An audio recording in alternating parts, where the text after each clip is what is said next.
بسم اللہ الرحمن الرحیم وبہ نستعین وہو خیر المعین۔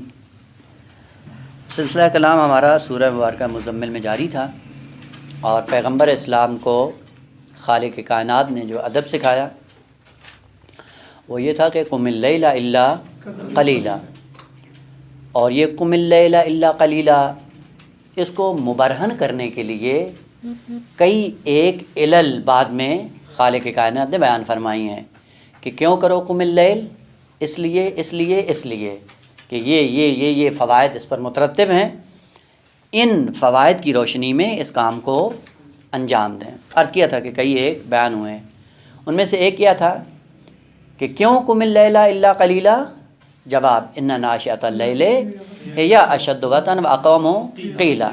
وہ کہا کیوں قم اللیل کا، اس لیے کہ صبح میں دن میں کیا ہے، ان لک فی النہار سبحا طویلا، دن میں بہت سی مصروفیات ہوتی ہیں، اور آدمی جب مصروفیات میں مصروف ہوتا ہے تو وہ کما حق ہو ایک مطلب کو دریافت کرنے کے قابل نہیں ہوتا، اس لیے رات کا انتخاب کرو۔ اور رات میں بھی کیا کہا، یہ ناشئۃ اللیل ہے۔ ناشئۃ اللیل کا معنی کیا کیا تھا، رات کا حادثہ، اس سے مراد کیا تھی، شب بیداری۔ وہ آدمی جب بیدار ہوتا ہے اس کے بعد اس کو پتہ چلتا ہے کہ خیالات اور اوہام کی دنیا سے باہر آ جاتا ہے، یعنی حقائق نظر آتے ہیں نا۔ مثال، آپ جب سو رہے ہوتے ہیں، سونے میں جب آپ خواب دیکھتے ہیں تو خواب میں آپ کے پاس بہت سی چیزیں ہوتی ہیں، بہت سے حقائق ہوتے ہیں جن سے آپ روبرو ہوتے ہیں، وابستہ ہوتے ہیں، اور بعض اوقات لذیذ خواب دیکھتا ہے آدمی اور بعض ڈرونے خواب ہوتے ہیں۔ خوب یہ تو ہماری اپنی زندگی کا ہے۔ البتہ ضمناً یہ عرض کر دوں، یہ بھی خواب جو ابھی انسان یہ دیکھتا ہے یہ پہلی امتوں میں نہیں تھا۔ ایک نبی ہے، ابھی ذہن سے نکل گیا کون سے نبی ہیں، بنی اسرائیل کے ایک نبی تھے، اس نبی کے زمانے کے بعد سے خداوند عالم کا یہ لطف تھا کہ یہ خواب بشر کو عطا کیا کہ خواب کے عالم میں حقائق سے متصل رہے، وإلا اس سے پہلے کوئی خواب نہیں دیکھتے تھے۔ اور اس کی وجہ بھی یہ تھی کہ وہ خواب جو خالق کائنات نے ان پہ مسلط کیا صرف اور صرف حقیقت معاد کو واضح کرنے کے لیے۔ لوگ پوچھتے تھے قیامت ہوگی تو کیا ہوگا، ہم تو یہی دنیا دیکھتے ہیں، اس کے علاوہ کوئی سلسلہ نہیں ہے۔ پھر خالق کائنات نے خواب ان کے ہاں اس کے خواب کے سلسلے کا آغاز کیا اور کہا کہ جیسا یہ تم خواب دیکھتے ہو، خواب میں یہ حقائق ہیں، خوب اسی طرح کی، اسی سے ملتی جلتی قیامت بھی ہوگی کہ وہاں پہ جب آپ کو جانا ہوگا تو یہ حالات سے آپ روبرو ہوں گے۔ یہ ایک نعمت ہے خدا کی، لیکن یہ اصل خلقت کے ساتھ مشکل نہیں، یعنی انسان جب خلق ہوا تھا تو اس کی ذات کے اندر یہ چیز نہ ایسا نہیں، بعد میں ہوا ہے، اسی لیے شروع میں نہیں تھا۔ البتہ ہے سلسلہ انشاءاللہ بعد میں، جو کہ بعد سے نکل جائیں گے، کسی اور مناسبت سے عرض کریں گے۔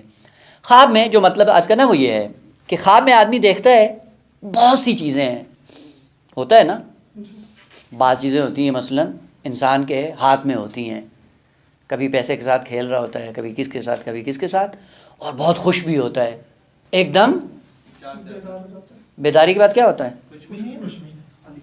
یعنی خواب میں جو دیکھتے ہو کہ یہ بھی میرا ہے، یہ بھی میرا ہے، یہ بھی میرا ہے، اور جیسے آنکھیں کھلتی ہیں کچھ بھی نہیں ہے۔ اسی لیے معصومین کیا فرماتے ہیں کہ یہ جو دنیا زندگی بسر کر رہے ہو یہ کیا ہے، یہ خواب ہے، یہ نیام ہے، الناس و نیام، یہ دنیا میں نیند کی حالت میں زندگی بسر کر رہے ہو، یہ کتابیں میری ہیں، گھر میرا ہے، یہ پیسہ میرا ہے، یہ فلاں میرا ہے، یہ میرا ہے۔ جیسے ملک الموت آئے گا کیا ہو جائے گا، بیدار ہو جائے گا، بیداری کے بعد دیکھے گا کچھ بھی، وہ جو بیداری کے بعد آپ کو پتہ چلنا ہے کچھ بھی نہیں ہے، ابھی بیدار کیوں نہیں ہوتے؟ اسی لیے کہا کہ ان ناشئۃ اللیل، یہ شب بیداری انسان کو بیدار کرتی ہے کہ کچھ بھی نہیں ہے تمہارا۔ اور جب کچھ بھی نہیں ہے تو پھر آپ کا رویہ بھی ان چیزوں کے ساتھ ویسے ہی ہونا چاہیے، بیگانہ ہونا چاہیے۔ دیکھا ہے آپ بیگانہ مال دیکھتے ہیں کبھی توجہ کرتے ہیں؟ نہیں کرتے ہیں، کیوں؟ چونکہ اپنا ہے ہی نہیں۔ جو کچھ آپ کے پاس ہے اگر اس کے ساتھ روانہ بیگانہ اگر ہوگا آپ کو کوئی تکلیف نہیں ہوگی جاتے ہوئے۔ کہا یہ چیز کہاں سے آتی ہے، کہا یہ شب بیداری سے آتی ہے۔ شب بیداری ہوگی تو انسان کو پتہ ہے یہ کچھ بھی نہیں ہے میرا۔ آج ہے تو بھی امتحان، کل نہیں ہوگا تو بھی امتحان ہے. ہر حال میں انسان معرض امتحان میں ہے. اور نماز شب کے فوائد میں سے ایک فائدہ یہ ہے کہ انسان کو بیدار کر دیتی ہے یہ نماز شب. اور اس بیداری سے انسان اگر حرکت کرتا ہے، اپنے سفر کو جاری رکھتا ہے، تو کبھی زندگی میں کوئی مشکل نہیں آتی ہے. خوب، ان لک فی النہار سبحا طویلا. سبح عرض کیا تھا تسبیح کا معنی کیا تھا؟ حرکت سریع. اور اسی سے تیراکی نکلا ہے. پانی میں جو تیرتا ہے انسان، پانی کی حرکت کے ساتھ ساتھ جو چل رہا ہوتا ہے وہ حرکت سریع ہوتی ہے اس کی. یہ حرکت سریع کو کہا گیا ہے تسبیح. اور انسان ہے سابح یا مسبح. مسبح وہی ہوتا ہے جس کی حرکت سریع ہو خالق کائنات کی طرف. لیکن جو انسان خداوند عالم کی طرف جا رہا ہے اس کی حرکت، خدا کے 3 مرتبے ہیں: مرتبہ ذات، 2 مرتبہ صفات ذات، اور مرتبہ اسماء یا افعال الہی، مرتبہ فعل. فعل کیا ہوتا ہے آپ کو پتہ ہے نا؟ توحید میں ذات ہے، صفات ذاتی ہیں اور فعل ہے. جو افعال ہیں جن کو کہا جاتا ہے صفات فعلی، مثلا رازق، خالق، یہ کیا ہیں؟ صفات فعلی ہیں. صفات فعلی کے لیے عقیدہ کیا ہے؟ یہ زائد بر ذات ہیں، عین ذات نہیں ہے. وہ کون سی صفات ہیں جو عین ذات ہیں؟ یعنی جو کبھی بھی ایک لمحے کے لیے بھی جدا نہیں ہوتی. مثلا حی، قیوم، قادر، عالم. خالق نہیں. خالق جب مخلوق ہوگی تو خالق ہوگا، اگر مخلوق نہیں ہے تو خالق. رازق، کوئی مرزوق ہو تو رزق دے گا، اگر مرزوق نہ ہو تو رازق. یہ ذہن میں رکھ لیں کہ صفات فعل کہاں سے انتزاع ہوتی ہیں؟ مقام فعل سے. یعنی مخلوق کے ساتھ جب خالق کا رابطہ ہوتا ہے اس رابطے سے صفت فعلی انتزاع کرتے ہیں. آپ کہتے ہیں خدا کیا ہے؟ اس کے اندر صفت ہے رازقیت. یہ رازقیت کہاں سے انتزاع کی ہے؟ ربط رازق و مرزوق کو ملاحظہ کرتے ہوئے آپ اس صفت کو انتزاع کرتے ہیں بعنوان رازقیت. یا خالقیت کس سے انتزاع ہوتی ہے؟ خالق اور مخلوق کا ارتباط جب آپس میں برقرار ہوتا ہے وہاں سے آپ صفت رازقیت انتزاع کرتے ہیں. درست ہے؟ پس صفات فعلی مقام فعل سے انتزاع ہوتی ہیں، نہ مقام ذات سے. اور صفات ذاتی کہاں سے انتزاع ہوتی ہیں؟ مقام ذات سے. یعنی فقط ذات کا تصور کرو وہ صفت آ جاتی ہے، وہاں پہ پھر فعل کی یا معلول کی یا مخلوق کے تصور کرنے کی ضرورت نہیں ہوتی ہے. خوب، یہ ایک مطلب. مقدمہ دوم، انسان جو حرکت کرتا ہے تکامل کی طرف وہ آہستہ آہستہ خداوند عالم کی صفات کا مظہر بنتا ہے. کیا کرتا ہے انسان؟ صفات فعلیہ کا آہستہ آہستہ مظہر. کیا ہوتا ہے اب یہ ایک الگ وہ ہے، انشاءاللہ آئے گا اگر عقائد کا سلسلہ، البتہ ضمن جہاں پہ آئے گا تو انشاءاللہ عرض کر دیں گے. مظہریت پہلے مثال عرض کروں، مثال سے مطلب واضح ہو جاتا ہے. اگر یہ مین لائنیں ہوتی ہیں نا بجلی کی، تاریں ہوتی ہیں نا، ان کے اندر کیا ہوتا ہے؟ کرنٹ ہوتا ہے، اور ہیوی قسم کا ہوتا ہے نا. لیکن اگر آپ آنکھ سے دیکھیں تو آپ کو نظر نہیں آتا ہے. خوب، اگر آپ اس کو چیک کرنا چاہیں کہ اس کے اندر کرنٹ ہے یا نہیں ہے تو کیا کریں؟ خوب ہاتھ لگائیں گے تو کیا ہو جائے گا؟ وہ پتہ چل جائے گا کہ ہے یا نہیں ہے. وہ کرنٹ کا پتہ چل جائے گا، آگے کا پتہ نہیں چلے گا کہاں پہنچے ہیں. پھر کیا کرتے ہیں؟ بجلی کو چیک کرنے کے لیے نظر تو نہیں آتا، نامری ہے نا. اس نامری کو دیکھنے کا پھر ذریعہ کیا ہے؟ خوب مخصوص آلات ہیں. کیا کرتے ہیں؟ ٹیسٹر لیتے ہیں. خوب ٹیسٹر کیا ہے؟ اب جیسے ہی وہ متصل ہوتا ہے تو وہ دکھاتا ہے کہ اس کے اندر ہے یا نہیں ہے. خوب سوال، یہ ٹیسٹر میں کیا ہے؟ وہ صلاحیت ہے کہ جو اس کو درک کر رہی ہے، بتا رہی ہے. لیکن خود اس کے اندر کیا ہے؟ ٹیسٹر کے اندر اس کے اندر بجلی نہیں ہے، کچھ بھی نہیں ہے، خالی ہے. خالی ہے، بالکل کچھ بھی نہیں ہے. لیکن یہ خالی بھی نہیں ہے. درست ہے کہ اس کے اندر کرنٹ نہیں ہے، لیکن اس کے اندر یہ صلاحیت ہے کہ کرنٹ کو لے کر اپنے اندر اس کو نور کی شکل دکھا کر آپ کے سامنے پیش کرتا ہے. بس بہت بڑی صلاحیت ہے. یہ نہ سمجھے کہ کچھ نہیں ہے، نہ، ایک صلاحیت ہے کہ وہ نامرئی چیز کو لے کر اپنے وجود میں جب لیتا ہے تو اسی نامرئی کو نور میں تبدیل کر کے آپ کو دکھا دیتا ہے. مظہر یہ ہوتا ہے. خدا کیا ہے؟ نامرئی. کمالات خدا کیا ہیں؟ نامرئی. خوب معاشرے کے اندر خدا کو آپ کو دکھانا ہے، کیا کریں گے؟ کہ ان کی صفات کو اپنے اندر اپناؤ، وہ تجسم کی صورت میں آئے، معاشرے کے اندر ان صفات کو عام کرو، پتہ چل جائے گا کہ خدا ہے اور کیسا ہے. یہ مظہر سے پتہ چلے گا. واضح ہوا ہے؟ بس مظہر کا کام، اگرچہ اس کے پاس اپنا کچھ نہیں ہے، لیکن اندر ایک ایسا سسٹم ہے اس کے کہ وہ خداوند عالم کے کمالات کو لے کر اپنے اندر سماتا ہے اور اس کے بعد اپنے کردار سے معاشرے کے اندر واضح کرتا ہے، جس سے پتہ چلتا ہے کہ ان کا خدا کیسا ہوگا. اب خداوند عالم کی صفات ہیں. صفات میں سے ایک کیا ہے؟ حلم. خدا کیا ہے؟ حلیم ہے. حلیم صفت ہے خداوند متعال ہے، حلیم ہے. اب البتہ ابھی ذہن میں رکھ لیں، معنی وہ جو دقیق کیا جاتا ہے وہ نہیں ہے. حلم کا معنی کیا کرتے ہیں؟ بردبار. البتہ بعد میں عرض کریں گے، ابھی معنی میں نہیں جائیں چونکہ بات سے بالکل نکل جائیں گے. وہ حلیم ہے خدا.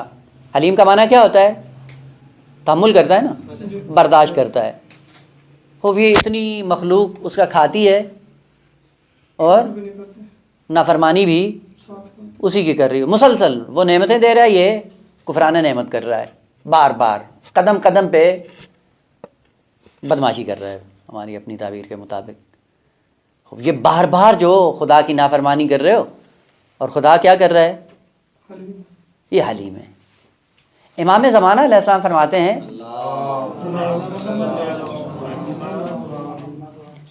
حلیم کا مقام اتنا ہے کہ جو اپنی زندگی میں حلیم بن جاتا ہے، کادا ان یکون الحلیم نبیا. اگر خداوند عالم حلیم کو مقام نبوت پہ پہنچا دے تو تعجب نہیں کرنا، اتنی عظمت ہے حلیم کی. اگر حلیم بن کر زندگی بسر کریں، البتہ ارکان اس کے ہیں، بعد میں انشاءاللہ کبھی کسی فرصت سے عرض کروں گا. ابھی صرف مطلب یہ سمجھانا ہے کہ حلیم کیسے بنتا ہے، کیسے مظہر بنتا ہے. اور اگر یہ انبیاء کے ساتھ معشور ہو تو تعجب نہیں کرنا. کل کو اگر دنیا میں حلم کے ساتھ زندگی بسر کرتے ہوئے قیامت کے دن انبیاء کے ساتھ معشور ہو تو تعجب نہیں کرنا. مقام یہ ہے. خوب حلیم ہوتا کیا ہے؟ بار بار جو آپ کے ساتھ زیادتی کر رہا ہو اور بار بار آپ کا لطف اور احسان اور آپ کا تفضل منقطع نہ ہو. یہ کیا ہے؟ مرتبہ ادنیٰ حلم ہے. نمونہ وہ خدا حلیم ہے. کیسے پتہ چلے گا؟ کہ ان کے مظاہر کو دیکھو، ان مظاہر کو دیکھو، پتہ چلے گا کہ وہ کیسا حلیم ہے. ایک نمونہ پیغمبر اسلام کا، دوسرا پیغمبر سید سجاد زین العابدین علیہ السلام کا. پیغمبر اسلام فتح مکہ کس سن میں ہوا ہے؟ توجہ ہے؟ کس سن میں ہوا ہے فتح مکہ؟ اور 8 ہجری میں. فتح مکہ 8 ہجری میں فتح مکہ میں کیا ہوا تھا؟ پیغمبر اسلام نے بغیر جنگ کیے سرزمین مکہ کو فتح کر لیا اور تمام کفار اور مشرکین ڈر گئے تھے. مسلمان نہیں ہوئے، استسلام ہوئے تھے. مستسلم نہ مسلم. پیغمبر اسلام شیب ابی طالب آپ نے دیکھا ہے کیا کیا پیغمبر کے ساتھ؟ بائیکاٹ. آخر میں کیا ہوا؟ قرآن یہ کہتا ہے کہ ان کے 3 وہ تھے، سازش اور پالیسی تھی. 3 کیا کریں؟ آپ کو قتل کر دیں، 2 آپ کو مکہ سے نکال دیں، یا آپ کو قیدی بنا لیں. 3 خدا عالم نے کیا کہا؟ آپ یہاں سے نکل جاؤ. ہجرت پہ کیوں مجبور ہوئے ہیں؟ انہی کے رویوں سے نا. ان کی جو مشکلات پیغمبر اسلام نے دیکھی ہیں اور آج پیغمبر اسلام مبسوط الید ہیں. پورا مکہ اپنے کنٹرول میں. سب کو اگر تحت کرتے تو کر سکتے تھے یا نہیں؟ کرنے پہ اب تو بعض لوگوں نے اکسایا بھی پیغمبر اسلام کو، سب کو تہ کر دو، اور واقعہ نہ کہ تہ کر دیتے پیغمبر اسلام تو یہ بعد کے جتنے فتنے تھے سارے ختم ہو جاتے. کیا پیغمبر نے؟ کیوں نہیں کیا؟ حلیم ہے. یہ ایک نمونہ. دوسرا نمونہ اس سے ذرا سخت ہے اور انسان چونک جاتا ہے. امام حسن علیہ السلام آئے جب کوفہ جا رہے تھے، بیچ میں حر بن یزید آیا اور اس نے پیغمبر اسلام کے نواسے کو روک لیا، یاد ہے نا؟ اگر یہ حر نہ روکتا واقعہ کربلا رونما ہوتا؟ قطعاً نہیں ہوتا، یہ یقین جان لیں. حتیٰ اس نے دریا کے کنارے یعنی نہر کے کنارے خیمہ بھی نہیں لگانے دیا امام حسین کو. کہا نہیں مجھے امیر کا حکم ہے، نہیں کر سکتا ہوں. واپس جانے کا نہیں، آگے جانے کا نہیں، یہیں پہ روک سکتے ہو، مجھے معموریت ملی یہیں پہ کرنا ہے. معموریت کس کی ہے؟ عبید اللہ ابن زیاد کی. وہیں پہ روک لیا، واقعہ کربلا رونما ہوا ہے. آخری وقت میں آ کے پشیمان ہوتا ہے، امام کی بارگاہ میں آتا ہے. آپ ہوتے معاف کر دیتے؟ جی ممکن ہی نہیں تھا. پھر منہ کھول کے نہ کیا کریں کہ ہمیں امام کیوں نہیں بنایا، ہمیں نبی کیوں نہیں بنایا. عجیب ہے، آتا ہے اور امام اس طرح سے استقبال کرتے ہیں کہ گویا امام کیا ہیں؟ مقروض ہیں. ہوتا ہے نا کبھی کوئی، یعنی بجائے اس کے کہ اس کو احساس شرمندگی ہو، امام احساس کر رہے کہ حر اس وقت آئے ہو کہ جب میں آپ کی پذیرائی نہیں کر پا رہا ہوں، یعنی خود احساس شرمندگی. کہاں ہے یہ نمونہ؟ دوسرا یہ علم ہے. ان کو دیکھو تو پتہ چلے گا نا کہ خدا کیسا ہے. ہمیں دیکھ کے خدا کیسا لگے گا؟ دین سے لوگ دستبردار ہو جاتے ہیں، مولوی کو دیکھتے ہیں. اور جس کو حلیم کا مظہر ہونا چاہیے وہ جب معاشرے میں جاتا ہے معاشرہ نابود کر دیتا ہے. کیوں؟ کیونکہ خود کو اس طرح سے بنایا ہوا ہے. تیسرا نمونہ سید سجاد کا ہے. 61 ہجری واقعہ کربلا ہوا ہے، 62 میں واقعہ ہرہ. پتہ ہے نا واقعہ ہرہ کا؟ مدینہ پہ اللہ بولا، مدینہ پہ اللہ بولنے کے بعد عبداللہ ابن حنظلہ کی میت میں قیام کیا اہل مدینہ نے، اور جتنے بھی بنو امیہ کے تھے سب کو تہ کیا انہوں نے کہ یہ جو کل مسلمان ہوئے تھے نجس لوگ، انہوں نے نوازہ رسول کے ساتھ یہ کیا ہے. اور جب تہ کرنا شروع کیا شام کے مروان کو جانتے ہیں نا، یہ ایسا پلیت ترین انسان ہے کائنات کا، نجس ترین. سب سے پہلا یہ ترید پیغمبر ہے، یعنی پیغمبر اسلام نے مدینے سے اس کو نکال دیا تھا. وہ خلیفہ سیوم میں اس کو واپس لے گیا. یہ بھی ایک تاریخ کا عالمیہ ہے. واپس لے آیا، داماد بنایا، اور سارا مملکت کی جتنی تھی باغ دوڑ اسی کے ہاتھ میں تھی. یہ پہلا شخص ہے جس نے امام حسن علیہ السلام کے جنازے پہ تیر، پہلا شخص. دوسرا امام حسین علیہ السلام سے جب ولید نے دربار میں بلا کے بیعت کے لیے کہا، اس نے کیا کہا تھا؟ ہاں ابھی بیعت لیں امام سے، وائلہ یہیں پہ قتل کر دیں. اور وہاں پہ امام علیہ السلام نے جملہ تاریخی استعمال، اتحدثنی بالقتل یا ابن زرقاء. البتہ یہ کلمات ہیں انشاءاللہ کسی اور موقع پہ. کلمات کے اندر بہت گہرائی ہے، یعنی ائمہ کے الفاظ کا انتخاب ایسے نہیں ہے. خوب یہ وہ شخص ہے. تیسرا میدان کربلا کے بعد جو اہل بیت کے ساتھ اسیری کا سلوک کیا وہ بھی سامنے ہے. ان حالات کے باوجود جب مروان اپنے آپ کو خطرے میں محسوس کرتا ہے تو سید سجاد کے دروازے پہ آتا ہے. واقعہ ہرہ کے بعد کہا کہ جب سب بنو امیہ کا قتل عام ہو رہا ہے، پناہ گاہ نہیں ملی اس کو مدینے میں، اور یہ اتنے لعین تھے کہ جانتے تھے اہل بیت کو کہ اہل بیت کیسے ہیں. اور امام کا گھر مدینے سے باہر تھا، یہ بھی ذہن میں رہے. مدینہ کے اندر امام نے گھر نہیں بنایا اسیری کے بعد. جیسے ہی مدینہ واپس آئے، مدینے سے فاصلے پہ امام کا گھر تھا اور وہیں پہ رہتے تھے. وہاں پہ گیا، رات کے عالم میں دستک دی. جی مولا خطرے میں میری ناموس، آبرو، بیوی، بچے. کیوں؟ کہا کہ عبداللہ بن حنظلہ نے قیام کیا ہے اور سب کو قتل کر رہا ہے، اور میری اس وقت ناموس خطرے میں ہے. دیکھیں کتنا آدمی رذیل اور پست ہوتا ہے. تمہیں اپنی ناموس لگتی ہے، پیغمبر کی ناموس نہیں لگتی. وہ سید سجاد نے دروازہ کھول دیا، کہا کہ آ جاؤ. کریں گے؟ جی کریں گے؟ پتہ چلتا ہے نا. ان صفات کا مظہر بننے کے لیے انسان پوری اپنی زندگی خرچ کرتا ہے. پس مطلب دوسرا مقدمہ واضح ہو گیا کہ انسان دنیا میں آتا ہے کس کے لیے؟ صفات فعلیہ خداوند عالم کا مظہر بننے کے لیے.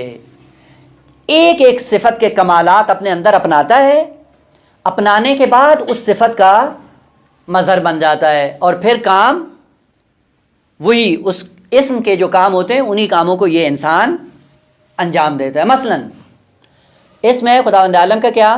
شافی. خداوند عالم شافی ہے، شفا دیتا ہے، لیکن شفا کا قانون کیا ہے؟ وہ ایک نظام اسباب اور مسببات کا ہے. شفا کس کے ذریعے دے گا؟ اسباب کے ذریعے. اب وہ اسباب ایسے ہیں جو بعض مرئی ہیں اور بعض نامرئی ہیں. ہم فقط مرئی اسباب کو دیکھ کے منحصر نہیں کر سکتے، لیکن قانون وہی ہے کہ کہاں سے آئے گا؟ علل و اسباب سے آئے گا. خداوند عالم نے کہا شفا میں دوں گا، لیکن دوائی کھانی پڑے گی. خود دوائی کے بغیر تمہیں شفا دوں وہ بھی سبب کے ذریعے، اگرچہ آپ کو نظر نہیں ہے، دوں گا سبب کے ذریعے. اب وہ سبب مانوی ہے، روحانی ہے، جس سے آپ متصل ہیں، ہے سبب ہی لیکن آپ کو نظر نہیں آ رہا. مثلا ایک بزرگ متقی پرہیزگار آدمی جاتا ہے اور وہ دعا کرتا ہے، یہ دعا کیا ہے؟ سبب ہے. سبب کون سا ہے؟ نامرئی، نظر نہیں آتا ہے. مرحوم محدث قمی کے لیے ہے کہ ان کے بچوں سے لوگ پوچھتے تھے کہ بھائی آپ لوگ مریض نہیں ہوتے ہو؟ انہوں نے کہا کیوں نہیں مریض ہوتے ہیں. تو کہا ہم نے کبھی دیکھا نہیں کہ بھی ڈاکٹر کے پاس جا رہے ہو. ڈاکٹر کے پاس نہیں جاتے ہو، مریض بھی ہوتے ہو، تو ہم نے کبھی دیکھا نہیں ہے. تو کہا کہ جب مریض ہوتے ہیں بابا سے کہتے ہیں کہ بابا ہمیں درد ہے یہاں پہ، تو بابا وہاں پہ ہاتھ پھیرتے ہیں، ٹھیک ہو جاتا ہے. جا کے مرحوم محدث قمی صاحب مفاتی ان سے پوچھا کہ آغا ماجرا کیا ہے؟ کہا کون سا ماجرا کیا ہے؟ ماجرے کی کیا بات ہے؟ تو کہا یہ کیا ہے؟ وہ کہا جن ہاتھوں نے زندگی بھر صرف یہی لکھا ہے قال الصادق قال الباقر، ان ہاتھوں میں کوئی تاثیر نہیں ہے. یہ کیا ہے؟ یہ مظہر اس میں شافی ہے، لیکن یہ سبب کیا ہے؟ نا مرئی، نظر نہیں آتا ہے. خوب اس مقام تک آپ کو لے جانے کے لیے دنیا میں بھیجا گیا ہے. اب جو جتنے اسماء کا مظہر بن سکتا ہے یہ اس کی اپنی صلاحیت اور توانائی پہ منحصر ہے کہ کتنے اسماء کے آپ مظہر بن سکتے ہیں. مثلا فقط آج آپ لفظ ساتر، خداوند عالم کے اسم ہے نا ساتر، ستر، اس کے مظہر ہیں یا نہیں ہیں؟ ہم وہ اپنی زندگیوں میں دیکھ لیں. جو بھی آپ کے اطراف میں زندگی بسر کرتے ہیں، جن کے عیوب آپ جانتے ہیں، تنہائی میں آپ ان پہ پردہ ڈالتے ہیں، تب تو کہا جائے گا کہ یہ اس میں ساتر کیا مظہر بنے ہوئے ہیں. یا نہ والذین یحبون ان تشیع الفاحشۃ فی الذین آمنوا، یہ اس کے مظہر ہیں. بعض اس کے مظہر بنتے ہیں، اشاعہ فحشا کرتے ہیں مومنین کی نسبت، آبرو ریزی کرتے ہیں. ادھر یہ اس میں شیطانی کا مظہر ہے، اور ادھر وہ اس میں رحمانی کا مظہر ہے، اور اسی کے دوران آپ زندگی بسر کر رہے ہیں. خوب آپ آئے ہیں دنیا میں صفات فعلیہ خداوند متعال کا مظہر بننے کے لیے. مظہر بنو اس میں ساتر کے، اس میں شافی کے، اس میں رازق کے. اور رازق کا مطلب یہ نہیں ہے کہ آپ خدا کے مقابلے میں آگے ہو، نہیں، خدا نے یہ نظام چلانا ہے وسائط کے ذریعے. البتہ وسائط اس کو ضرورت نہیں ہے، خدا کو ضرورت نہیں ہے وسائط کی. کس کو ضرورت ہے؟ اس مخلوق کو. یہ بغیر واسطے کے دریافت نہیں کر سکتا ہے، وإلا خدا کی مشکل نہیں ہے. اس کی مشکل ہے کہ یہ بغیر واسطے کے دریافت کرنے کے قابل نہیں. خوب کا مظہر بنو. خوب جب مظہر بنو گے آہستہ آہستہ پھر اللہ کے قریب ہوگے.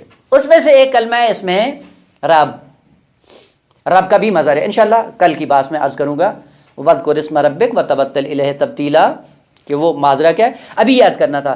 خوب انسان صفات فعلیہ کا مظہر بنتا ہے. صفات فعلیہ خداوند متعال دو طرح کی ہیں. بعض صفات فعلیہ ایسی ہیں جو مثبت صورت میں ہیں، اور بعض ایسی ہیں جو منفی اور سلبی ہیں. کہتے ہیں نا صفات ثبوتیہ اور سلبیہ. سلبیہ کیا ہے؟ مثلا خدا جاہل نہیں ہے، خدا مرکب نہیں ہے، خدا جسم نہیں ہے. خوب صفات سلبیہ سے جو خالق کائنات کی تنزیہ بیان کرتا ہے اس کو سابع یا مسبح کہتے ہیں. لیکن اس فرق کے ساتھ اگر مادی اور جسمانی صفات سلبیہ خالق کائنات سے الگ کریں، منزہ کریں، اس کو کہا جاتا ہے صفت تسبیح۔ تسبیح یعنی صفات سلبیہ کو خالق سے الگ کرنا۔ اگر مادی اور جسمانی نقائص کو خدا سے دور کریں آپ کو کہا جائے گا مقدس، اور اگر مانوی اور مجرد نقائص کو خداوند عالم سے دور کریں تو آپ کو کیا کہا جائے گا؟ مسبح۔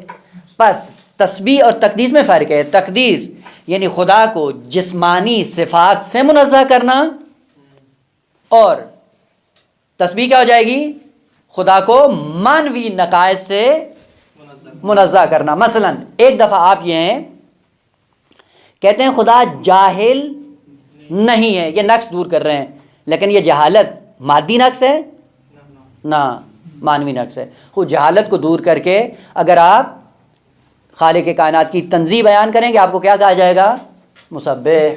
اور اگر آپ نے کہا کہ یہ خداوند عالم جسم نہیں ہے، آنکھیں نہیں رکھتا ہے، مادی نہیں ہے، یہ چیزیں اگر آپ نے ثابت کی آپ کو مقدس کہا جائے گا، یہ تقدیس ہے۔ پس تقدیس خدا کو منزہ قرار دینا نقائص سے، مادی نقائص ہوں، تقدیس مانوی نقائص ہوں، یہ کیا ہو جائے گا؟ تسبیح۔